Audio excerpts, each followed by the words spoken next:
No, no, good enough. Thank you very much. Thank you very much. Thank you. Thank you, everybody. Thank you. Thank you, Tanya. Thank you, Tanya. Thank you very much indeed. And thank you, Zach. Where is Zach? There. Thank you, Zach, for showing that you've got exactly the drive and the originality that will help you win in May and become the next Conservative Mayor of London. And I tell you, Conference, I knew when it was going to be all right, that extraordinary election in May. It wasn't the Ed Stone, the heaviest suicide note in history. It wasn't the mysterious case of his second kitchen. It was when I was walking along one of those furiously contested high streets in north-west London, where one week the Tory posters went up, only to vanish next week in favour of the Labour posters. And we were busy restoring the Tory posters when a shopkeeper told me that he had definitely made up his mind and he was switching right across from Labour to Tory, because he just didn't think that Labour under Ed Miliband would be on the side of a business like his. And then another shopkeeper said exactly the same thing, and then another, and I was so struck that evening I texted the Prime Minister. No profanities involved, I absolutely promise. And I said, mate, we are going to win this thing. And we did, didn't we? We won that seat. I think it was Bob Blackman's. We won that seat, and we won plenty of other London seats that the pundits said we would lose. We won in Twickenham, where Tanya, wonderful Tanya, evicted Vince Cable. We won in Kingston. We won in Kingston with James Berry. We won in Sutton with Paul Scully. We won because we had superb candidates. We won because we had a superb campaign director in Linton Crosby, who seems unfortunate to have been hired by the Australian rugby team. But above all, we won because of the persistence and the calm and the patience of David Cameron and his extraordinary prime ministerial qualities that contrasted so starkly with his Labour opponent. We won because the British people did not trust Ed Miliband to manage the economy. And so it is unbelievable now to see that the Labour Party has been piratically captured in a kind of social media twitstorm by what Harold Wilson once called a small group of politically motivated men. And I know these people, my friends, some of them are out there today, actually. I know them. They are the London Labour Party. Trots and militants with vested interests, and indeed interesting vests. They are the people who idolise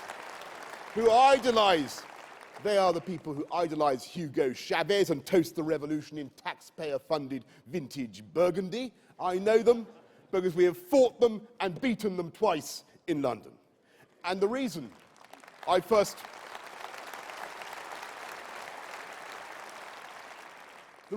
wanted to get into that fight 8 years ago is that I'm fundamentally opposed to that style of politics. They have the same ruthless methods as the old colonialists that they purport to despise. In that they believe in divide and rule. Where there is a grievance, they foment it. Where there is sectarianism, they take sides. Where there are racial or religious or ethnic divisions, their instinct is always to play them up. And of course, there is one conflict that they relish above all others, and that is economic class war. The belief that you can exalt the poor and the needy by bashing wealth creators, imposing punitive taxation. In the words of John McDonnell, an avowed Marxist who is seriously putting himself forward as the man to run one of the biggest economies in the world, fermenting, F-E-R-M-E-N-T-I-N-G, fermenting the destruction of capitalism. And I know there's a generation of young people out there who cannot remember communism and who think it might be a good idea to ferment anti-capitalism as if it were some fruity alco-pop. And so I say to all those £3 Corbynistas, we tried that. We tried fermenting anti-capitalism in the Soviet Union. We tried fermenting that brew in Britain in the 1970s. And the result has been the kind of toxic moonshine that makes you blind. Folks, give that hooch a miss. We don't believe.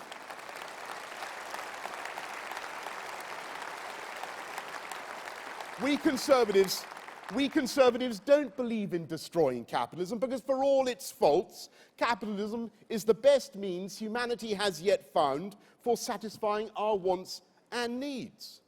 We believe in using capitalism to deliver social and economic progress. And we do it in a one-nation way, by bringing people together. And I hesitate to return to the rugby. But I'm afraid there was a lesson from that agonizing match at Twickenham the other night. I speak as somebody whose happiest formative afternoons were spent as a tight head prop, which is the guy on the right, a really agricultural position. Apart from the grunting and heaving, the crucial thing you have to do, and squelching, the crucial thing you have to do is a tight head. In fact, just about the only thing you have to do as a tight head, apart from grunting and heaving and so on, and trying to stop the other guy sticking his fingers up your nose, the only thing you have to do is bind on tightly and correctly. In my case, it was to the hooker. Insert joke here, as Jeremy Corbyn's auto cue would doubtless say. It's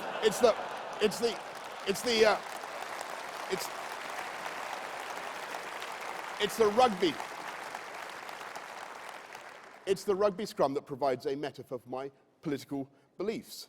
Because our lives are not about what we do as individuals. Our lives are really a gigantic collective effort in which one person's bulk makes up for another person's slightness of stature, and where everyone is so tightly bound together that one person's forward progress drives another person's forward progress. And that is the society we need. Not just a big society, though I believe in that, but a united society, where the different elements are bound together by an irreducible set of values. Democracy and freedom and equality under the law. Nobody say those ideas are trite or trivial. Not in a Britain where men and women are now segregated at university societies, or where young girls are suffering the abomination of female genital mutilation. And I applaud the work of those two fantastic London MPs, Justine Greening and Jane Ellison, for their campaign against a vice that has been tolerated for far too long. For far too long, in the name of political correctness. I want a Britain united by a command of the English language. When I meet people who have been here for decades, in our city, in London, very often women, without learning that essential tool of economic participation, I think it's not just a failure to integrate, but a kind of oppression. The logical consequence of the politically correct, multicultural looniness of the left.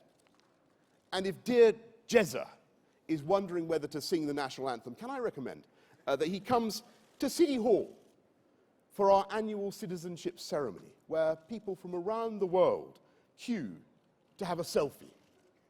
Not with me, but with a picture on an easel of the Queen. Not because of who she is or what she has necessarily done in the last 63 years of service, extraordinary record though that is.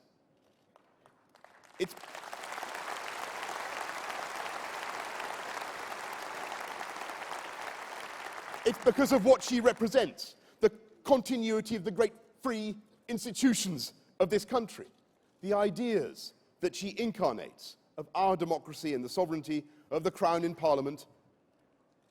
And if people are to be loyal to those ideas, then it is vital that our democracy is healthy and vibrant and truly representative. And that means getting the right deal now from our EU partners. And I know David Cameron can.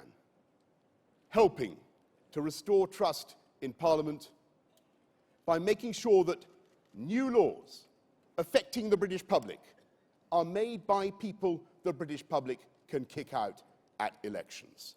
And it should be up to this Parliament and to this country, not to Jean-Claude Juncker, to decide if too many people are coming here. Because it's not.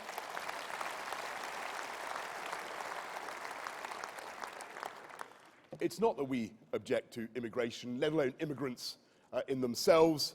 And I speak to you, obviously, as the proud great-grandson, and I see two other proud great-grandchildren, by the way, in the front row, of a Turk who fled his country, Turkey, in fear of his life, to Wimbledon for some reason, but almost exactly 100 years ago, and who then went back and was unfortunately assassinated by his political opponents, a fate I intend to avoid. And I understand how immigrants feel, but the question is about who decides. It's about who is ultimately responsible. It's about control. And you loosen the bonds that should unite society if people feel that their elected politicians have abdicated their ability to control things that ought, frankly, to be within their power. And when you look at what's happening in Greece, where economic independence is being sacrificed on the altar of the euro, you could not say that democracy in Europe was in good health. And we in Britain should be sticking up for it as we have for the last 100 years, because those are our British values. Shared language, shared cultural assumptions, shared confidence in our political institutions. These are the ties that unite our society. And yet they're not powerful enough on their own. Not if the economic gap between us is allowed to grow too big. And I'm speaking just as about the only politician to have spoken out consistently in favour of bankers, my friends. There's a ripple of applause there for bankers. Thank you. I say we One Nation Tories cannot ignore the gulf in pay packets that yawns wider year by year. In 1980, a chief executive of a FTSE 100 company earned about 25 times the average salary of his or her employees. What do you think the multiple is today, folks? Anybody got any ideas? 25 times, 50, 100? The answer is 130 times. And there are some gigantic self-appointed sequoias who pay themselves 780 times the salary of the little shrublets that they employ. And I say people will accept that. They will accept that, but only on certain conditions.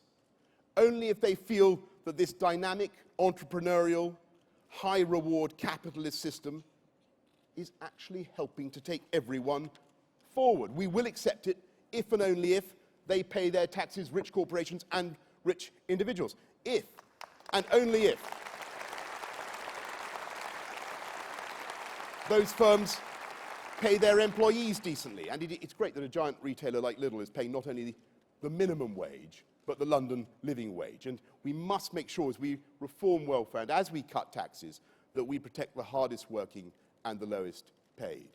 Retail staff, cleaners, the people who get up in the small hours, work through the night, because they have dreams about what they and their families can achieve.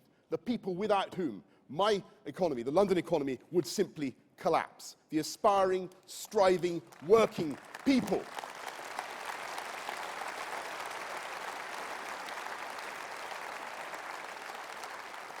That the Labour Party at the moment is simply leaving behind. And then there's an even more important requirement if we're to unite our society.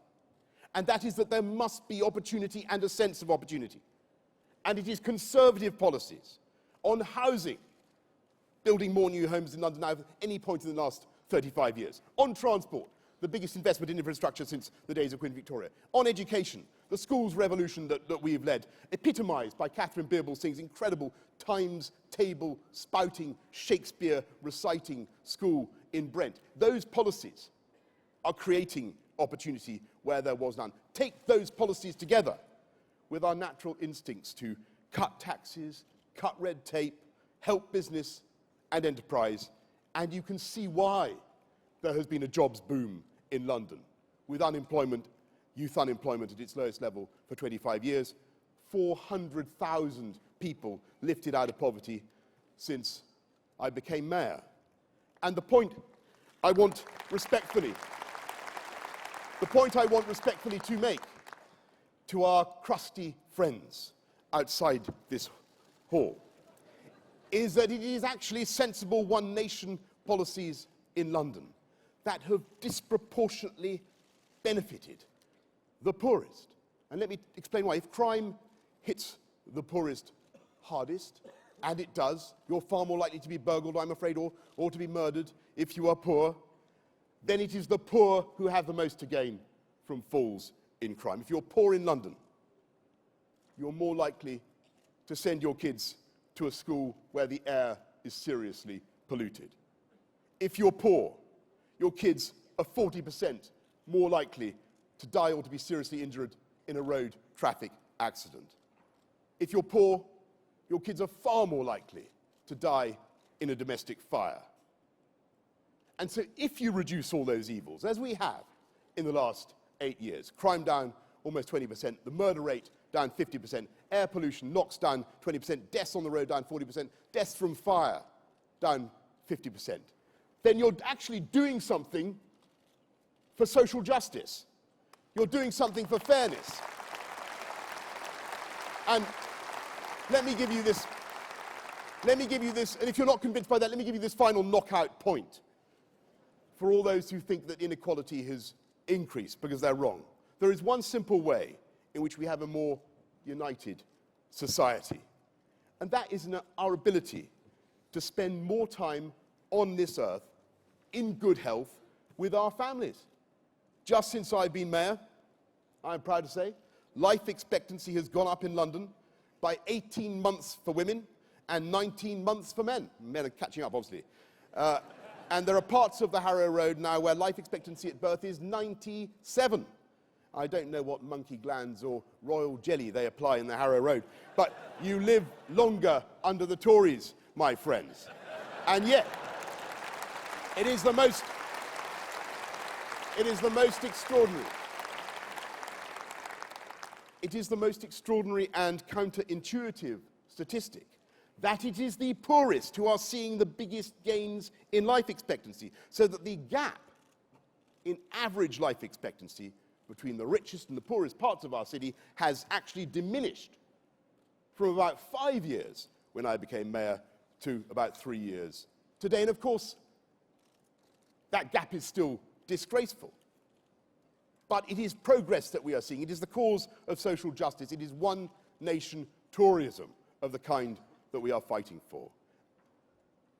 I'm immensely proud of what's been achieved in the last 7.5 years under a Tory mayoralty. And I thank my brilliant and indomitable team, so many of them represented here in this hall, led by my irrepressible Chief of Staff, Sir Edward Lister.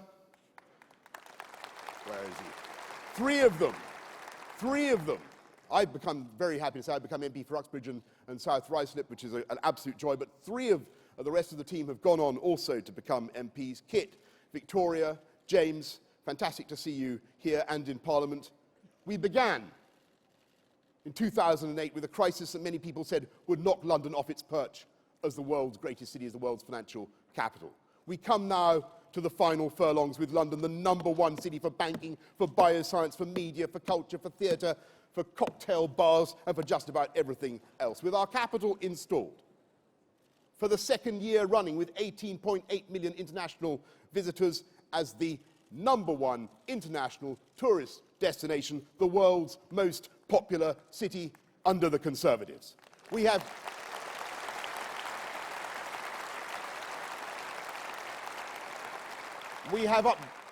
upgraded the tube so massively that it is now carrying 25% more passengers than it was when I was elected, every day.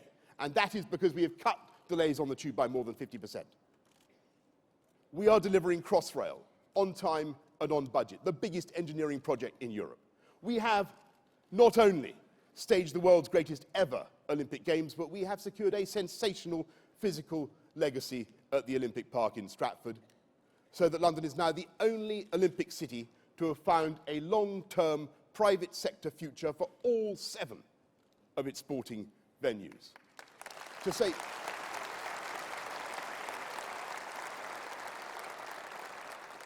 say nothing of what we are doing with the Chancellor's help with the Olympicopolis, the new Victoria and Albert Museum on the park, the first ever Smithsonian Museum outside the United States. If you look around the map of London, around the clock, from Old Oak to Enfield to Stratford to Croydon to Battersea, we are seeing our city rebuilt and regenerated on a scale that has not been achieved for centuries. And we are doing it in a way that is sensitive to the environment and that it improves the quality of people's lives. And we've introduced, as you know, thousands and thousands of new bikes, very, very popular new cycle highways, cleaner buses, cleaner taxis. We've got hundreds of thousands of Londoners volunteering, doing fantastic things, mentoring kids, teaching them to read, planting tens of thousands of trees across our city. And in spite of all this frenzy of activity, we have done the right, the correct, the Tory thing. We have cut council tax year on year. In fact, we've cut council tax overall by 27%, my friends. And it is wonderful. It is wonderful now to see so much of the London agenda being rolled out across the country, and to hear these policies just in the last few days. Fiscal devolution with our great English cities free to spend the business rates that they raise, a new national living wage, pooling pension funds, as we've done already with Lancashire, to create a £500 million sovereign wealth fund for infrastructure, new rules on strike ballots to stop hard-working people being held to ransom by a tiny minority. In fact, the only type of crime currently going up is the theft of City Hall policies. A crime by central government, a crime, by the way, I entirely condone and support. And we're not done yet. We come now to what we in City Hall call Operation Juddering Climax. We will go ahead with all the things that we need to do. We will defeat the haters of beauty, and we will install a wonderful new garden bridge. We will extend the Northern Line to Battersea, or the Wandsworth Powerhouse, as it is probably now called in the Treasury. We will get our city the night tube it needs, and thanks to the support of the Prime Minister and the Chancellor, I am confident that we will get Crossrail 2 in the ground by the end of the next decade. Because you cannot be a builder in London without Crossrail 2, a project that delivers 200,000 new homes for our people. And if we are going to build new airport capacity, let's not bodge it with one runway in the wrong place in a short-termist, old, failed, tired, and environmentally disastrous solution. One of the many things, Zach, on which you and I are at one. Let's compete with every other major economy, from Germany to France to Spain to Holland to India to every Gulf state to Turkey to China, and do the job properly this time in this confident and great and progressive generation, with the hub airport that we will need for the country that most reputable forecasts believe will overtake Germany by 2050 as the most powerful, the most dynamic, and the largest economy in Europe. That's what we need to do. We've done so much. We've done so much, and we have so much to look forward to. Are we now going to fumble that ball, kid? Are we going to knock it forward beneath the feet of, there's another great prop, beneath the feet of our political foes? Are we going to knock that ball forward? And what an enemy they are. Did you see them? Well, I came into the conference area yesterday. We had to go through a kind of Khyber pass with protesters on either side hurling eggs and water bombs. I don't know, some of you may have had spitting and things. Some of you may have had the same experience. Were we intimidated? No. Will we give up our plans under their protests and take this country forward? No. Will we surrender to the hard left agitators, preposterously supported by Jeremy Corbyn, who believe in these tactics and who want to divide our society? No, we won't. In fact, I drew only one conclusion from that event, and that is that we need to do even more to support the wonderful Tracy Crouch and to encourage more sport in schools, particularly ball games, because they managed to miss me with every single projectile that they threw.